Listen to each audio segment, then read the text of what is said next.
అందరికీ నమస్కారం. తెలుగు కథామాలకు స్వాగతం. ప్రయాగ రామకృష్ణ గారి భారతంలో చిన్న కథలు చదువుకుంటున్నాము. ఈరోజు కథ యాదవ ముసలం. కన్వ, విశ్వామిత్ర, నారద మహర్షులు ముగ్గురు కృష్ణ భగవానుడిని చూడటానికి ద్వారకా నగరానికి బయలుదేరారు.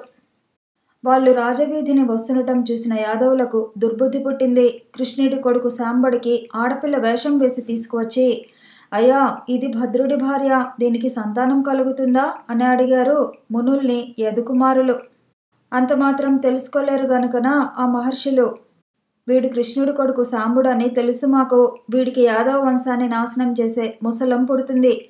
కృష్ణుడు, బలరాముడు తప్ప తక్కిన యాదవులంతా ఆ రోకలి వల్ల చేస్తారు. బలరాముడు అధిక నిష్ఠతో శరీరం విడిచి సముద్రంలో ప్రవేశిస్తాడు.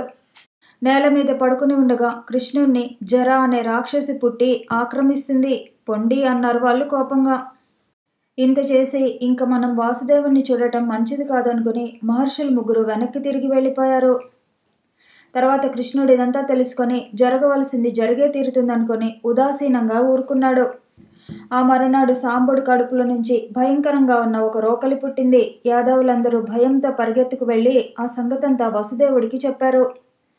ఆయన అదంతా విని కొయ్యబారిపోయాడు. ఆ రోకల్ని పిండి పిండి చేసి సముద్రంలో కలిపిరండి అని ఆజ్ఞాపించాడు. యాదవులంతా వెళ్ళి ఆయన చెప్పినట్టే చేశారు. కానీ గాంధారీ శాపం, మహర్షుల ఆగ్రహం ఎక్కడికి పోతాయి? ద్వారకా పట్టణంలో అనేక ఉత్పాతాలు కనిపించాయి. రాత్రి వేళల్లో చిలుకలు గుడ్లగుబ్బల్లా అరవసాగాయి. పగలు మేకలు నక్కల్లా కూశాయి. ఆవులకు గాడిదలు, ముంగిసులకు ఎలుకలు, కుక్కలకు పిల్లులు పుట్టాయి. బలరాములు తప్ప మిగిలిన యాదవులందరూ సజ్జనులను బాధపెట్టడం మొదలుపెట్టారు. గురువులను అవమానించారు. స్త్రీలు ఇష్టం వచ్చినట్టు సంచరించారు. కూడు కూరలు అప్పుడే పొయ్యి మీద నుంచి దింపినా సరే పురుగులు పట్టడం మొదలెట్టాయి. ఈ అశుభ సూచనలన్నీ చూసి గాంధారీ శాపం ఫలించే సమయం ఆసన్నమైందనుకున్నాడు కృష్ణుడు. యాదవులు తీర్థ సమీపంలో చావటం మంచిదని భావించాడు కృష్ణుడు.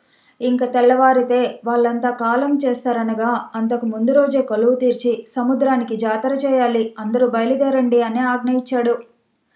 రాబోతున్న ప్రమాదం గ్రహించుకోలేక పానీయాలు, భక్ష్యభోజ్యాలు, మాంసాహారాలు సమకూర్చుకుని అందంగా అలంకారాలు చేసుకుని చతురంగ బలాలతో బయలుదేరారు యాదవులు. నిర్వికారుడే బయలుదేరాడు కృష్ణుడు. అందరూ సముద్ర తీరాన ఉన్న పందిళ్ళ దగ్గరకు చేరుకున్నారు. బలరాముడు మాత్రం అరణ్యాలకు వెళ్ళాడు.